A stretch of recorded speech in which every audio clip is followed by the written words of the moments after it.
liberation greetings to all and sundry, my dear people of the southern Cameroons, my dear people of Amazonia, my fellow brave warriors of our liberation movement. Accept greetings from me, Comrade John Akuro, this Friday, which is July 4, and I wish to take this opportunity to say Happy July 4, Happy Independence Day to all our people who are in the United States of America. Today, of course, is the Independence Day, July 4. And so I know, there's a lot of events taking place here and there, a lot of families meeting, taking advantage of this holiday weekend. So, greetings to you all. And also, I want to take the opportunity once more to hail our heroes on ground zero, to hail all our people on ground zero who are continuing to stand very strong. And I want particularly to send out a special shout out, a special salute to all the fans of this platform, to all of you who never relent in sharing the links from this platform to enable our people to participate in this campaign of education, sensitization, and mobilization that will continue to galvanize our people towards our shared objective, which is that of attaining freedom, ensuring that we deliver a free homeland to our people, and that we end up having some place we also call homeland, where no one will tell us that we have to pack and go, where no one will tell us that we don't belong, where no one will tell us that at any given moment anything can happen to us. We will have to fight and fight like hell to repossess our homeland. That is our right, and this is an internationally recognized right.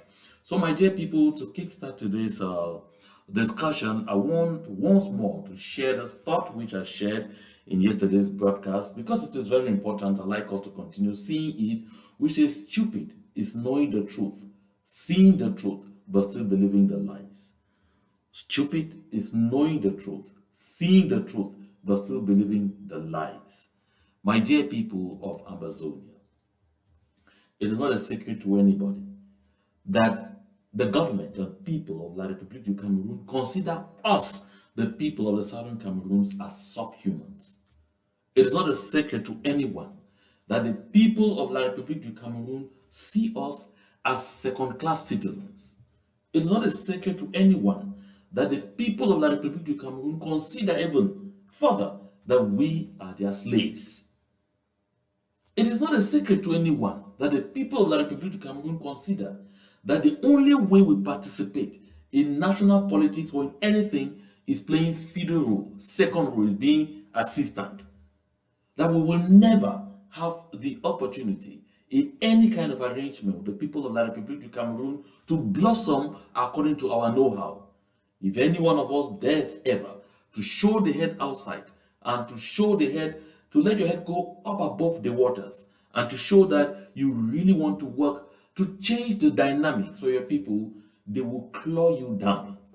We saw it with Zacchaeus Fonjindam, whom they said should preferably rot in jail than stay alive to see him build a serious chantier naval structure in Limbe, which could then force them to build the deep sea port that they have always used as an electoral bait to make our people lose their minds. It's not a secret to anyone. We have heard citizens of La République du Cameroon themselves tell us that we really do not belong, that they consider us as Biafrans, that the only reason they want us to be part of them is the territory and what is in that territory.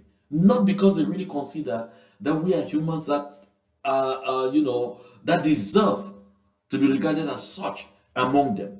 They have been very clear as far as that is concerned. We listen here to Henri de Koué say exactly how the French made clear the people of the southern Cameroons are only gap fillers within the current dispensation in La République du Cameroon, and therefore letting someone from southern Cameroons to rule the country will be sacrilege. They made clear in 1992 when John Fundi won the election. We all heard Albert Zonga, a Bamilikima, say that allowing Fundi to take up his victory as president of the Republic of Cameroon would have been throwing the country into water. Because letting a southern Cameroonian rule the country, that's throwing the country into water, because they don't consider us as being part of them. Is it so difficult for anyone to understand this? Is it so hard for anyone to swallow this? We heard this Ebene,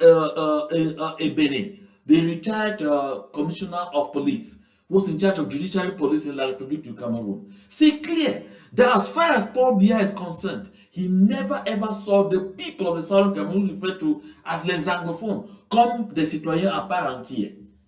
And so therefore, because he had that kind of disdain for people from the southern Cameroons, that is why his collaborators could deal with us in whatever way they want. We have seen this in so many circumstances. We saw in Douala, when Camto arrived, returning from France, that although the people jammed the streets, the people were everywhere, and were even chasing the police, and the police were retreating, not one single moment did they use water cannon on the people. Not one single moment did they spray bullets on the people. We did not hear of any arrests after that incident. But if this happened in the southern Cameroons, you would have been counting the deaths in hundreds. The dungeons would be full now with thousands of our people, because they don't consider us as people. Is this so difficult for anyone to understand? My dear people of the southern Cameroons, if you haven't taken time to appreciate the situation yourself, to go back to your personal experience, to listen to those who have lived in La République du Cameroun, who are operating closely with the authorities of La République du Cameroun, to understand what we are going through, take note of your own lived experience. If you can't do this, at least pay heed to what they are saying to us about us. I've said it here before. Don't make excuses for someone who tells you who they are. Because anytime people tell you who they are, believe them the first time. People always tell us who they are. It is us who refuse to accept. We decide to make excuses. And generally, you end up paying and paying very dearly. This is why I continue to share this. To say stupid is knowing the truth, seeing the truth, but still believing the lies. Because like I say, these people come and say, oh, we should really do as much as we can to be part of this election seriously so that we should be able to control our own narrative. What narrative are you talking about? The only future we, the people of the southern Cameroons, have is fighting to restore the soul of our country. Is fighting to send the occupier out of our land. Right ahead in this discourse, you will see things that will turn your stomach upside down.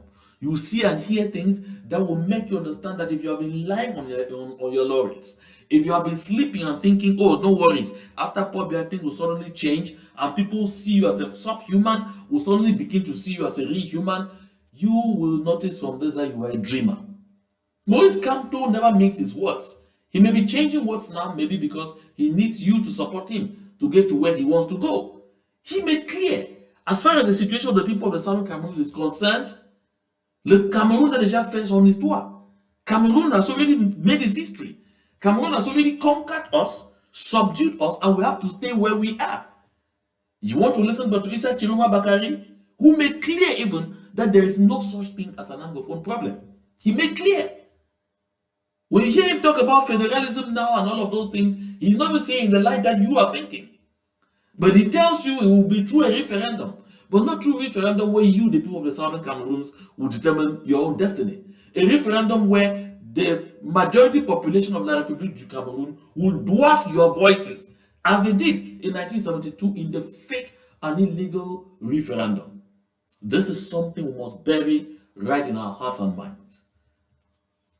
If you're just logging into this show or you're just joining, this is the JMA Connections. And I'll appreciate it if you take time off to share the link and share as much as possible. Let's have many more people joining us on this platform to be part of this very important discussion. I want to apologize to the audience that I promised yesterday that I was going to be on this set today with comrades Agbo Prizo, Acting National Chairman of the Southern Cameroons National Council, the SCNC, and Yerima Dapne, who is the vice president or IGK. Because of some unforeseen circumstances, we have moved this joint outing to Sunday, and it will be the same 9 p.m. Amber time because we could not, overcome some challenges that just came up this morning. We found ourselves obligated to cancel this particular outing, and so we will continue on this show. There's still a lot of important and very interesting things right ahead. So pay heed. As we go in, let's begin with this. My people of Ambazonia, I've said it 1,001 times that the people of La République du Cameroon, the government of La République du Cameroon, never changes tactic. They do the same thing year in, year out. But one thing they're certain about is that time always helps them. Time enables them to make people tired, subdued, and with the intensification of the policy of poverty, because say it, like the Cameroon implements poverty as a policy, people end up being broken, subdued, and they give up. And they fall to the same antics they recognize are antics. That's why the Republic of Cameroon doesn't change strategy. They do the same thing. That's why you see a placard like this one. Look at the people behind there. Tell me which young person is there. This is Son Excellence Paul Biya, le candidat des jeunes de l'Ouest. Look at which jeunes are you seeing there? These are women chartered and paid by Kecha Coutez, aka il y avait quoi avant? Il y avait quoi avant? Il y avait quoi avant? She, because these women are standing like this on the roads in Dende, division of the Republic du Cameroon. Huh? They say Bafia 85. They say these women, that's, you see, when they say Bafia 85, that's the road going to Bafia and the other one going towards Bafusam. You were here at Dende, in the Dende division. And this is when the court jester, John Gute Joseph, court jester, call him that I mean it, because he's only a court jester. He's really simply a marionette and doing nothing there. When I was passing to Bamenda, he stopped in Dende, and so they had to send his power. Son Excellence Paul Biya, le candidat des jeunes de l'Ouest. And you look at there, you don't see a single jeune, not one jeune. The candidat des jeunes de l'Ouest, 92 years old person is the candidat des jeunes de l'Ouest. They keep doing that. And you find that they come and sit in Bamenda and tell us that the youth in Bamenda have contributed 7 million to give to Paul Biya to run his presidential campaign. Of course, you know that they are definitely they will be obliged to convene the electoral body for elections, for the presidential election that will take place on the 5th of October. That has to be done by July 12th. Today we are July 4th, so in exactly 8 days they'll be convening that election. Now, which election, I will reiterate here, I really doubt if that election holds from what we are seeing. Of course, yesterday I was talking about the French who have put their citizens on very high alert. So there are things that are likely to be happening. And then the same Kechakouters that hired chartered these women to stand on the road there to professor stupidity in the name of the so-called Jean de l'Ouest. You see, she's there, said they're about to receive the first consignment of electric cars that she will receive for and they are hoping that they will put them on the roads in the Adamawa and of course in other parts of the country. On which roads are these electric cars going to be driven? On which roads? This is what they do. Anytime an election is coming, they begin this kind of scams. They will pass videos like this, pictures of this all over the place and all whatnot, and the people continue to fall for all of these antics. And at the end of the day, there is absolutely nothing.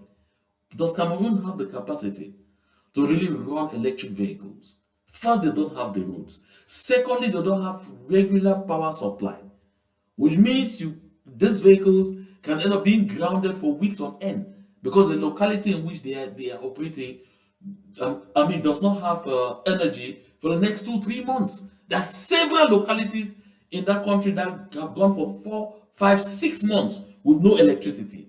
The other day, I saw the youth in some locality in the south blocking the administrators from circulating to go for a CPDM rally.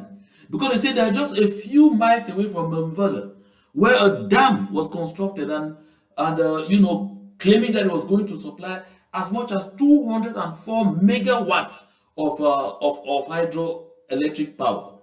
But they are just a few miles from the Benvelle Dam and they don't have energy and have not had electricity for 6 months. In Port Bia South, they're talking about electric vehicles, and that's the same Kechakutes. This is the kind of scam that we are talking about. These are people you should never ever take seriously. And you ask yourself, how did we even find ourselves unevenly yoked with these kinds of human beings? My dear people of the southern Cameroons, don't allow yourself to be fooled by this kind of stupidity, because you and I understand that this is absolutely not even practical. They are not able to do it because they don't have the means to do it, because they don't have the necessary infrastructure to even run such. Which bus service have they run since Port Bia took power in 1982 to this day that has survived? They met Sochuk, died. They came and created certain things, they died. They came and created Le Bus, it died. They came and created Le Car, it died. They created all kinds of things, they died. Is it this one that's going to work? And on no occasion have any of those things ever even operated in the southern Cameroons. So are we really concerned? This is one of the instances where I want to tell you, actually, like those who used to tell me that this is foreign news. And so therefore, don't let it carry sway in any way in the southern Cameroons. We have to beware of that. And now, folks, I want us to anchor on one interesting video here. It is in French. We will listen carefully and I will come back to it. I know there are some of our people who do understand French, so I want to give you the pleasure to hear it all. Then when I come back, I'll be explaining and interpreting to those of us who do not understand French very well, so we get a grasp of this and it will give us some kind of idea exactly why we are where we are. It will edify you and I on the importance of being part of this liberation movement and ensuring that we kick La République du Cameroun out of our territory the fastest possible. Take a listen. Un peu d'histoire.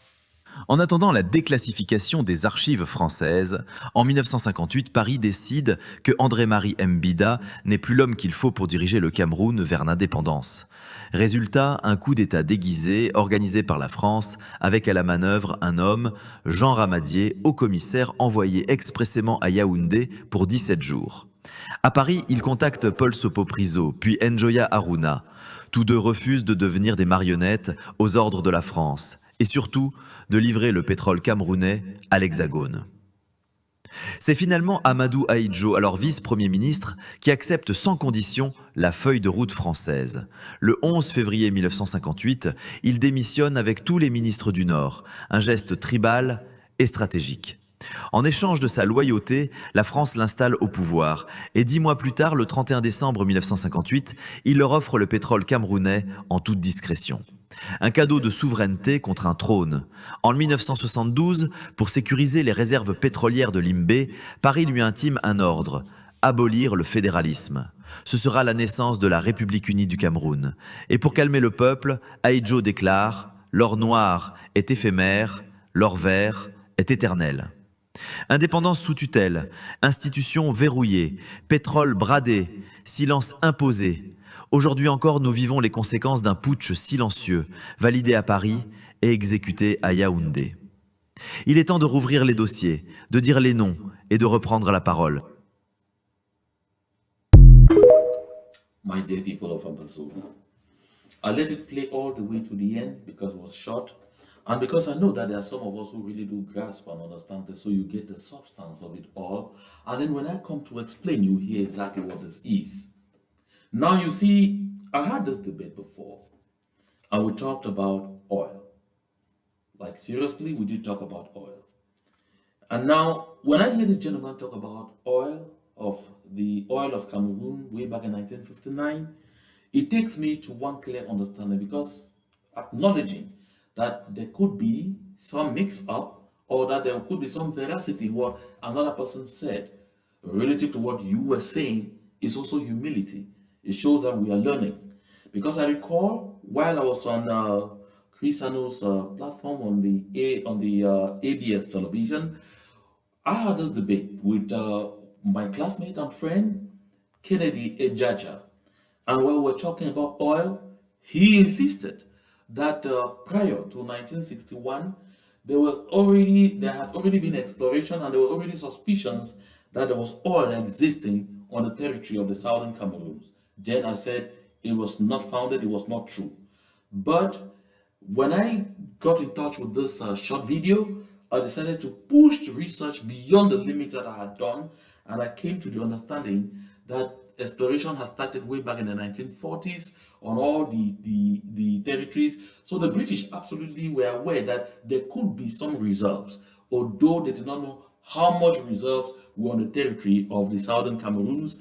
And so when they were exchanging the southern Cameroons with France, because the people of the southern Cameroons refused to gain independence and join Nigeria, it was because the French suspected there were some reserves. And so the French on the other side, with La République du Cameroun, already started arranging to see which of the leaders will be more malleable and help them facilitate unfettered access to the oil that they were still exploring and hoping that would be found on the territory of the southern Cameroons. That at independence and by joining will be managed by the government of the Federal Republic of Cameroon.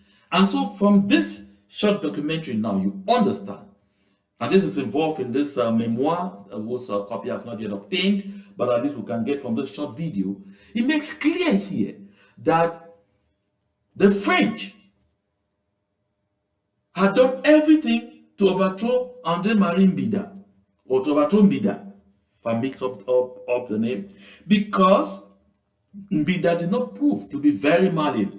And so they wanted someone that could easily be untwisted to use him in getting access to resources the way they wanted.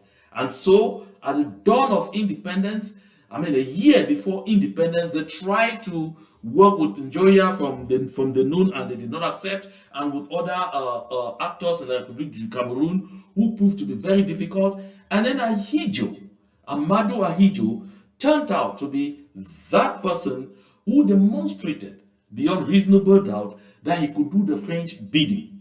And so the French therefore agreed to work with Amadou Ahidjo. And that's why some 10 months to the end of the year 1959, Ahidjo and all those from the north who were represented in the government of Mbida decided to resign as a bloc. Just what we are seeing now. Issa Chiruma Bakari resigning with his people that he brought into the government, and Bello Boba Maigari resigning with all the northerners he brought into the government, and of course the Biya government now making frantic efforts to hold back the other northerners who are still in their government. And of course then the French were excited and organized a quiet coup that led to the crowning of Amadou Ahidjo in charge as prime minister, and he eventually became the first president of the Republic of Cameroon, La République du Cameroon, on January 1, 1960. And of course, this documentary exposes again very clearly that the French simply wanted someone who was ready to give them access. And this documentary says that the referendum, the fake referendum Ahidjo organized in 1972 to abolish the federal system, was at the behest of France. I have said this on this platform 1,001 times, that what we don't understand is that though we are fighting La République du Cameroun, the real war is against France. And so La République du Cameroun is fighting a French proxy war. So what is happening is we are being doubly colonized. France is recolonizing the southern Cameroons through La République du Cameroun. Does this vex you enough? Does realizing this fundamental truth told by a Frenchman vex you enough to understand that the fight we're involved in is an existential fight? That there is no way you and I will ever be recognized as human beings that we are if we don't fight? That there is no way you and I or our descendants will ever enjoy a free land where they determine their own development priorities if we continue to stay where we are? The only way we get freedom is disengage ourselves from La République du Cameroon. That way we send France far away. France will never come openly to the people of the southern Cameroons and eat here because they were never our colonial masters. But France knows that they will have to do everything to keep us under La République du Cameroon, so they colonize us by proxy. Second degree recolonization. This is very painful. It should hurt you beyond imagination. It should annoy you, and if it does, stand up. Don't only make a financial contribution to this liberation movement. Bring in your all. Bring in your know-how. Bring in your physical participation. Be part of this venture. This fight is an existential fight for the people of Southern Cameroons. It is not a language issue. This is a territorial issue, for crying out loud. We need to know this. This should sink in our brains and in our minds. That when you heard the French say in 1992 that they will never accept for a Southern Cameroonian to be president, because they know that if a Southern Cameroonian ever stands there, we will want to have a say on the extraction and management of our natural resources. For now, people are saying just oil. And that is why La République du Cameroon, through France, through La République du Cameroon, will do everything for the people from the place they call Southwest to think that their true enemies are the people from the place they call Northwest. That's why they will stop at nothing until they cause you, who will be as dull as Mbelamoki Charles, to imagine that though we are all suffering together, the people of the place they call Northwest are your enemies, your real enemies. Where the oil is being managed in Sonara there, I mean for the one that is refined, is being managed in Sonara there by citizens of La République du Cameroon exclusively, in fact, under Mbelamoki's nostril. He wouldn't see that. He wouldn't complain about that. But that somebody from the grassroots buys a piece of land and builds a house in Boya, that is what will concern Mbelamoki Charles. He will refer to as the people we don't like. This is what it is. I like always to raise these issues so that it could touch our critical minds, so that it could make us see for ourselves exactly where we stand. You see, they tell you the French only want us within that setup because La République du Cameroon will play the conduit, the facilitator for them to get access to our natural resources. As told you before, a lot of resources have been discovered in the subsoils of Dongamantu, Ngoketundia, right up to Boyo. A lot of Momo and Manu are sleeping on, natural resources that have yet to be touched. The geological studies have been completed. But because they know so well that this is an area where the people think and talk right beyond imagination, and because of the times right now, they say it would be dangerous to release those results. And the custodian of that document right now is no other person than Fru Jonathan Mjemni, who is a son of the Southern Cameroons from Santa in the Northern Zone. They are working on this, all of them, with Callisto's full gentry. They're all engaged to make sure that they protect the results of these geological findings until La République du Cameroon conquers us at war. Because if the findings come out, it could encourage those who are marginal in this liberation movement to come out and fight, because they will know what they are actually fighting for. Because they know what they are fighting for is bigger than they can imagine. And because they also have to conceal this, so that the narrative will continue to be that the people of the grass field, the land they consider arid, want at all costs to be independent with the people of the southern zone who have oil, who have seas, because they are eyeing their resources. This is all the handiwork of France. This is all the handiwork of France through La République du Cameroon. So they see La République du Cameroon as the conduit, as the bridge on which they have to pass to collect resources from the southern Cameroons without necessarily bothering about us getting any form of development. you heard the annoying pieces of information coming out from Niger. That while the cost of the unit of uranium being sold on the international market will be 220 euro, France was paying it to Niger at a little under 70 cents. Not up to 1 euro, I say a little under 70 cents, not up to 1 euro. That's exactly what France wants to do in the southern Cameroons always. That is why they will go to every length to make sure we stay yoked with La République du Cameroun. So they use La République du Cameroun as conduit to these natural resources without necessarily being obligated to leave behind anything that helps in developing our land. This is what we are up against, folks. This is what we are up against, my people. You see me sitting here, sweating and talking about these things every now and then. It's because it pains me that our people know this fundamental truth. Our people are aware of this truth. Yet, they prefer to believe the lies that are being told them. That we were always one with La République du Cameroun, and that we are part of the territory of La République du Cameroun, when they know it is not true. My dear people of Amazonia, that's exactly what we'll be discussing in the next half of this program, of this discourse, of this conversation. Let's take a quick break and we'll come back on Dr. Munzu.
Welcome back from Saltland there.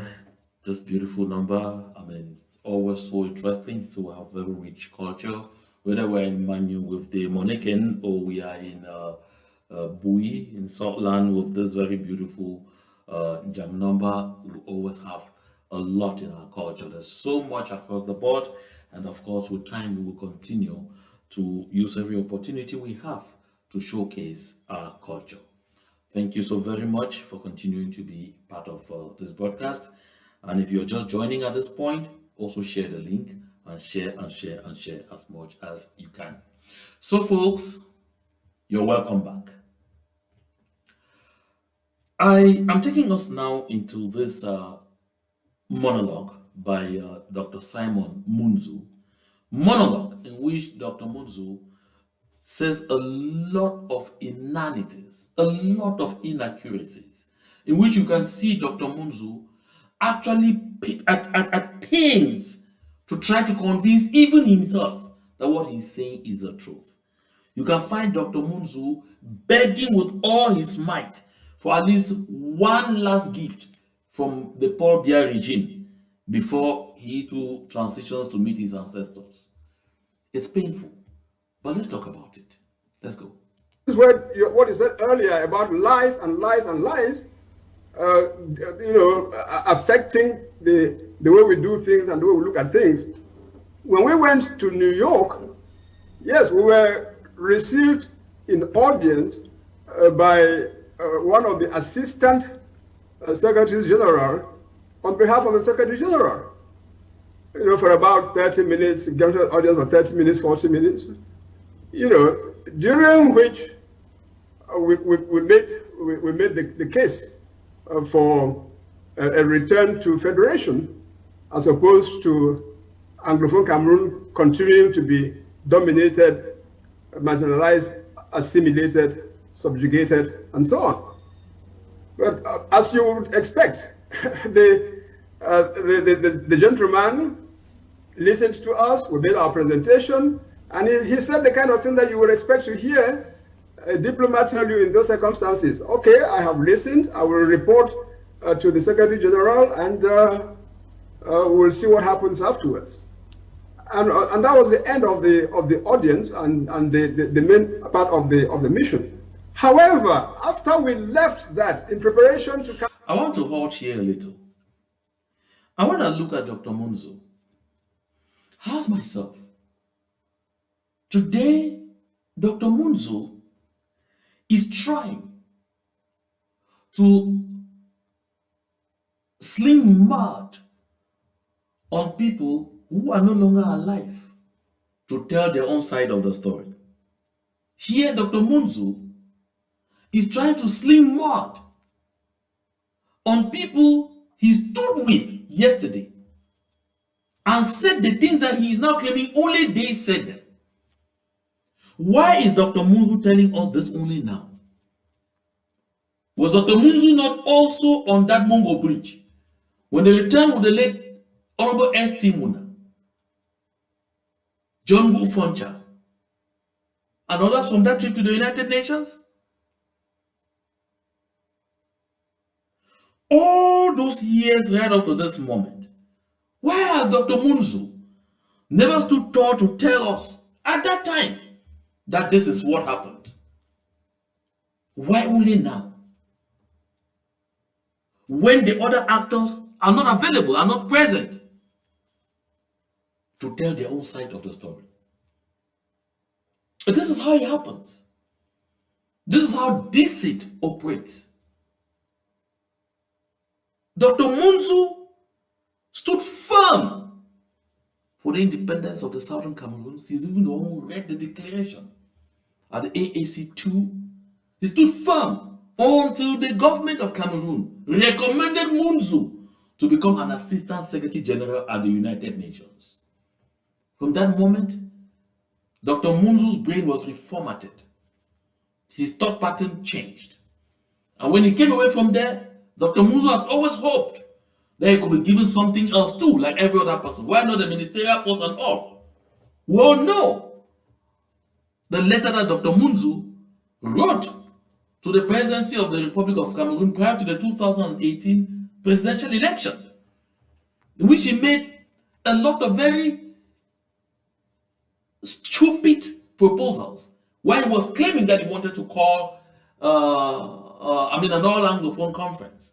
And why he was telling us was so that they should discuss the root causes of the situation in the Southern Cameroons. In a letter he wrote to the President of La République du Cameroon, it was an opportunity to derail the thoughts and actions of the people of the Southern Cameroons so that the 2018 presidential election be held in peace and tranquility on the territory of the Southern Cameroons. So that at the end, when they will be remembering people when he's sharing, Munzu should also be able to have his own crumbs. This is not a man that I can trust. And I know you two cannot. But let's listen on.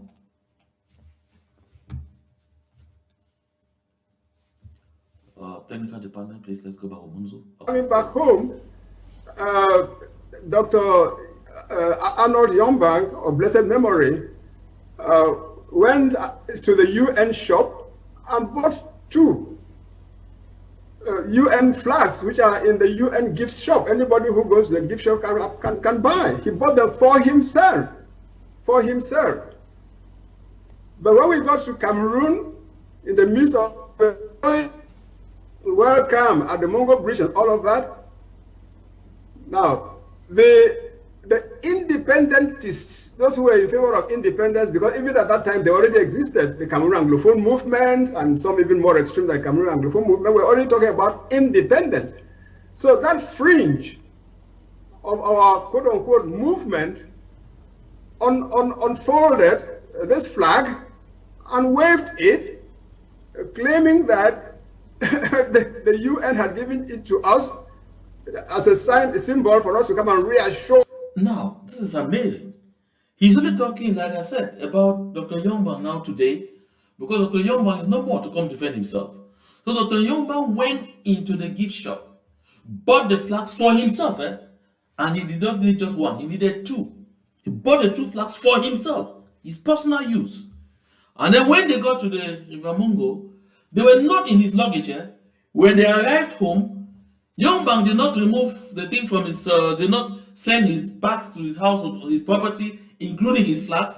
This was never this, because this Munzu doesn't tell us that it was discussed on their way when they were coming to say, oh, good enough, you bought this flag, so okay, they can use. No. So they just got to the bridge, and naturally, Youngman, who had bought the flags for himself, for his house, he had decided earlier to remove them and just hold them in case somewhere they decide to take them and unfold them. Come on, Dr. Munzu. When you want to say some lies, just make them be coherent. Want to say some lies, make them coherent. Because you are saying this here now, simply because it's not possible for us to lay hands on Dr. Youngman to come and either accept or deny those declarations. But when we look at the circumstances, he bought them for himself, meaning he put them in his private luggage. And then when people landed, people did not just leave from the airport straight to that Mungo Bridge. No. People had arrived, they settled, and they agreed to meet on that Mungo Bridge. So they arrived, landed, went to so he deliberately removed the flags and held them in his hands. They decided, some people unilaterally. And those of you, Munzu, who were not independentists, who did not want it, did not oppose it, you just decided to flow with it. And you wait until 2023 to come and say these inanities that you are saying here. This is what I keep saying. You have people who don't realize that the education they get is not meant to use in manipulating the public. If you get the education, you call yourself an elite. It's meant to be used to educate the public, to enlighten the public to the truth, so that the people know how to stand for what they believe in, so the people know what direction to take. That is a shame to see someone who is great to this point and whom you expect is great with wisdom doing the kind of things that he's doing now. Dr. Munzu's future is behind him. He really has nothing to lose. So why is he doing what he's doing? Let's listen. Oh, the Cameroonian people that the UN is coming. They're coming to restore our independence. Mr. Kum, I was so distraught about that, and because it did not represent the truth, and it raised expectations amongst our people, which were. I hear him. Dr. Munzu says he was so disturbed about that because it was not the truth, but he said nothing. He was so disturbed about it, meaning at that time he was so disturbed about it, but he said nothing. Over the years, Munzu said nothing until 2023. Munzu kept moving with those same people. That flag was hoisted wherever they had meetings. Munzu stood behind that flag, participated in what he now calls a lie, accepted the lie as a truth. And today, he said he was so disturbed. If you participated then you're admitting that you're a liar. So if we admit with you that you're a liar then, what is it that will make us think today that you are now saying the truth? What has changed in Munzu overnight? This is mind-boggling. Really unjustified, which did not correspond with the facts. And during the tour that we undertook in what is called today, or even then, the Northwest and Southwest regions, whenever in our delegation that flag was hoisted and amidst the message that this is flag that was given us by the UN, blah, blah, blah, there were those of us, I can cite Barrister Ellard, of course myself, who said, no, we don't need to go this far. We don't need to be lying to our people. That is not what the UN said. Dr. Munzu, to whose hearing did you say this? That no, we don't need to be lying to our people. This is not what the UN said. And again, he calls another man who is not available to say his side of the truth. Barrister Sam Ekontang Elat. To the best of my knowledge, Barrister Sam Ekontang Elat has not shared the views that Munzu is sharing today.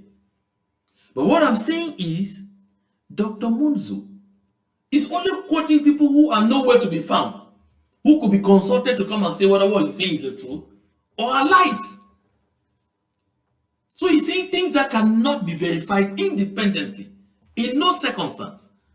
But he's claiming that he disculpated, that he distanced himself from this, and there is not a single newspaper account. Because after all those events, these people, including Munzu, spoke to the press all the time. There are tons of interviews by Dr. Munzu on CRTV, Cameroon calling. There is not a single instant prior to this 2023 that Munzu was saying this trash, that Munzu ever said that those flags were a lie. That Munzu ever said. So young man bought them for himself. They arrived on the Mungo bridge. They simply unwrapped them. And then after that, so they now confiscated them from Yongba and took them. Because he said everywhere there was a meeting and they hoisted those flags. So it means they now confiscated them. So did Yongba really buy them for himself? Or he bought them for the cause? That's why I say the math is not mathing. That's what I'm saying. The equation is not adding up. It's not adding up.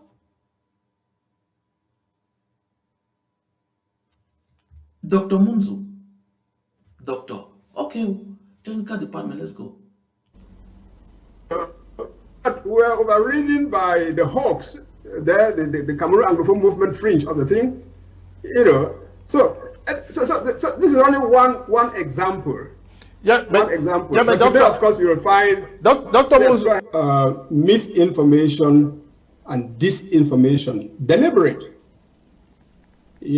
have been the bane of Cameroonians. They have contributed to landing us where we are. Because, for a start, everybody knows as a matter of common sense, even your child will know that you do not resolve a problem by denying it. If you have a problem and you are going to you want to resolve it, the first thing you do is admit that the problem exists, and then go on to see how you can resolve it. Just denying the existence of the problem when in fact it exists is not a solution. And unfortunately, much of what passes for public opinion is indeed a denial of our history, a distortion of the facts of our history, a tone of misinformation about the facts of our history, cultivated intentionally, deliberately by those who want to mislead. So, on security, General Assembly, UN General Assembly resolution. You see, this guy is so confused.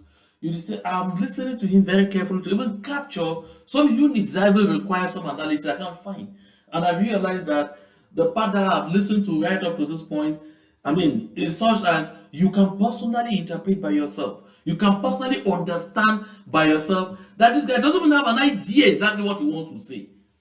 He's just speaking here for the sake of it. You see, even the interviewer lost the train of the whole thing because the monologue became so long, so winding, and so confusing that even Kum did not understand how to come back in. That's why you see this monologue lasted 12 minutes or more, because he was talking about it as Samuel Nkontang Ella. And I said, you see, he is saying this in 2023. He waited until Barrister Samuel Nkontang Ella passed on the 1st of September 2023 before he came saying this trash. Samuel Nkontang Ella died in 2023 at the age of 82.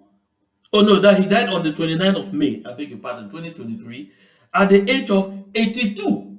So ask yourself, how old is Munzu today? That at his age, Munzu will still see to be fabricating this kind of lies. He will see to be getting himself lost on sets like this simply because he's hoping that maybe before he breathes his last, some little crumbs again can be thrown at him. It's a shame, you know. It's a real shame. Hear what he says about Resolution 1608. 1608. I have spoken over and over and over again about that, including on your platform, as you just reminded us. That is the biggest hoax I have ever come to observe in terms of the lies, that the misinformation, the disinformation surrounding Resolution 1608. Resolution 1608 simply, and it's a very short resolution, just about 5 or 6 operative paragraphs when you forget about when you leave the preambular paragraphs.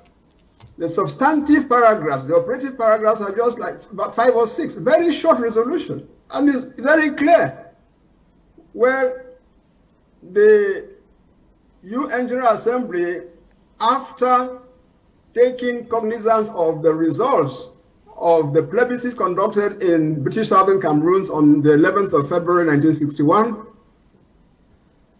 congratulated the UN staff who conducted that plebiscite,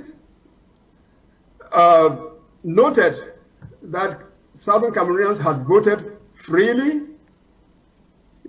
and with full knowledge of what the consequences of their decision would be, and then went on in paragraph 5 to call upon the parties, being the government of Southern Cameroons, the government of Republic of Cameroon, and the United Kingdom as the administering authority of the... Now, you see, this is what I even discussed yesterday briefly because someone asked a question from the viewership. And you recall that when that person asked that question from the viewership, I decided to say, okay, let's just run to Google. Because you see, he simplifies what happened in April, and on the 21st of April 1961. He says Resolution 16, it was simply a summary and, an acceptance, a validation of what happened on the 11th of February 1961.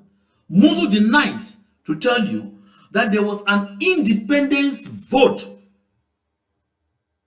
for Southern Cameroons on the 21st of April 1961. That is part of Resolution 1608.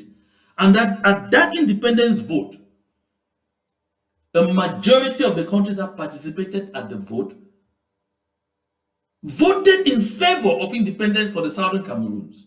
And that France voted against independence for the Southern Cameroons. That France motivated, coached La République du Cameroun and all French-speaking colonies in Africa to vote against independence for Southern Cameroons. The only country that denied to follow the French advice was Mali. Mali that decided to vote for independence for Southern Cameroons. This is very important. Why is it so important? Because it takes us to understand exactly why we're facing what we're facing today. Why was France determined to ensure that the vote should be a negative vote for the Southern Cameroons? Because France simply did not want the people of the Southern Cameroons to stand up tomorrow and say a majority of the members of the UN General Assembly voted in favor of its independence. They wanted it to simply be an assimilated or annexed territory. And La République du Cameroon knew exactly what was going to happen ahead in connivance with France and Great Britain. Of course, he yielded to the advice to vote against independence for Southern Cameroons. Why was it fundamental for La République to vote against independence for Southern Cameroons? Because they did not want to find themselves in a situation where they were going into a union of two parties equal in status, like it came to pass. Don't forget, Dr. Munzu is saying trash. This independence vote happened after the plebiscite of February 11, 1961. It was not just procedural. It was because the Southern Cameroons had to become independent in order to enter into a union treaty with the independent La République du Cameroon. That's what they called independence by joining. They did not call it an annexation. They did not just call it, a territory being ceded. No. They said, look, independence is involved in that word. Independence by joining. So you achieve independence and you join. That's why they did not say you join and then that means you have achieved independence. They voted for the independence first. You are now independent. But because we think you may not be self-sustaining, and we said we want you to achieve your independence and join another independent entity for greater sustainability, and you voted that you will achieve your independence and join La République du Cameroon, we have voted for your independence. You are now independent. Negotiate the terms of your joining with La République du Cameroon. Dr. Munzu, if they didn't have to have any discussion about terms of joining, why were there so many conferences on let's agree on this, let's agree on that, let's agree on the form of state, let's agree on this? If it was just a merger or a melting in, come on, Dr. Munzu, talk intelligently. At 76, you should talk intelligently. Dr. Munzu was born in 1949 in Nguti, in Kupewanenguba County. Talk intelligently at 76. Your future is behind you. You should not be telling lies. You should not be involved in this kind of, untoward manipulation. And that's why I say in the southern Cameroons, a lot of our people are simply watching down this title of doctor. It's painful, it's shameful to say the least, but unfortunately, that is what it is. Of the southern Cameroons to pursue the let me even go back to it, because I went back to what I researched on Google yesterday. It says, Google says, because the question I asked Google, was there an independence vote for the southern Cameroons at the UN General Assembly in 1961 and in April? And Google says yes. Yes, unequivocally. There was a UN vote related to the independence of southern Cameroons in 1961. Specifically, the UN General Assembly voted in favor of the southern Cameroons independence with the date set for October 1, 1961. Dr. Munzu, this is it here. In black and white. This is on Google. This is not from southern Cameroonians. Because it says specifically, the UN General Assembly voted in favor of the southern Cameroons independence with the date set for October 1, 1961. Now it says that this vote came after a UN-supervised plebiscite where southern Cameroonians chose to unite with the Republic of Cameroon rather than join Nigeria. First, you have to be independent, and then you now go and unite. It is not by error, it was not just a formality that this vote happened after the plebiscite of February 11, 1961. Because the UN says here, this vote came after a UN-supervised plebiscite where southern Cameroonians chose to unite with the Republic of Cameroon rather than join Nigeria. And it says specifically, the UN General Assembly voted in favor of the southern Cameroon's independence with the date set for October 1, 1961. But hear what Munzu will tell you here about October 1, 1961. It is shameful, to say the least. I don't just want to come here and babble. No, I want to talk, and we talk fact. We verify them in real time. As I'm verifying, you too can verify. Go to Google, type what I type. Was there an independent vote? Was there an independence? I beg your pardon. Was there an independence vote for southern Cameroons at the UN General Assembly in April 1961? You will get this response I'm getting here. And these are facts. Not this piece of sophistry from Dr. Munzu. Negotiations continue the negotiations which they already had prior to the plebiscite as to the fate of what would be the fate of southern Cameroons if, on the one option, it decided to join Nigeria. What would it become? What would be the consequence of that decision? or if he chose to join the Republic of Cameroon, what would be the consequence of that decision? The parties before the plebiscite had been discussing, negotiating, talking about that. So the UN General Assembly asked them to discussions so that latest on the 1st of October, they come to an agreement as to how to implement the decision made by the people of British Southern Cameroons to join Republic of Cameroon. And the parties had indicated that it was going to be by way of forming a federation, a federal republic. So the UN said, you guys go, since the evidence before us here is that you have not yet concluded the practical arrangements for giving effect to this decision that was made by Southern Cameroonians 2 months ago, because remember that we are on the 21st of April, 1961. So that's about 2 months and a few days after the plebiscite of 11 February 1961.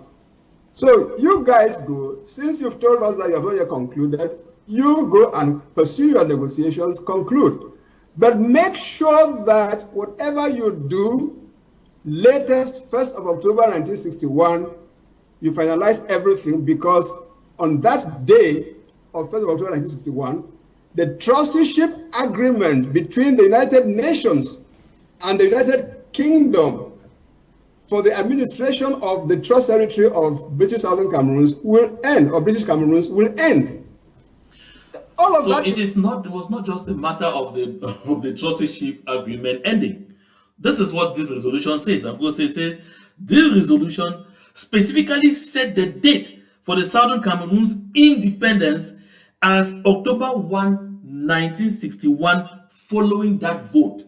And it says the UN vote for the Southern Cameroons independence was an overwhelming one, with 64 countries voting in favor and 23 countries against, with 10 abstentions. Did you hear that? This is what it is. So I don't know why we go trying to mix up ourselves and all of those things. That resolution is there, it's online, everyone can lay their fingers on it and all of that. I don't want to take a lot of our time with Dr. Munzu, curating lies up and down and all of those things, trying to make formulations. One thing is certain, my people of Ambazonia, and the thing that is certain is that it is important for us to stand up for what we believe in. The time is ripe and right for us to continue to fight relentlessly until we are able to kick La République de Cameroon out of our territory. Dr. Munzu, being happy or not, that is his piece of manure. He's in the 1 or 2% minority of those who want to continue undergoing slavery with La République du Cameroon because of little crumbs that they'll be picking from the master's table. So, my dear people of Ambazonia, I want to thank all of you who were part of this broadcast today. Thank you so much for sparing time to be with me on this platform this moment, and I really want to extend hearty salutes to all of those who continue to share the links as much as possible. I'll be back here this Saturday for yet another broadcast, but don't forget on Sunday at 9 p.m. that will be Amber time, and it will be 4 p.m. Eastern Daylight Time on Sunday, and that Sunday will be the 6th of July. I will be on the set with Comrades Prizo Agbo, acting national chairman of the SCNC, and Yerim Adapne, who is the vice president of IGK. Until we meet again tomorrow, have a nice time, and thank you for your kind attention.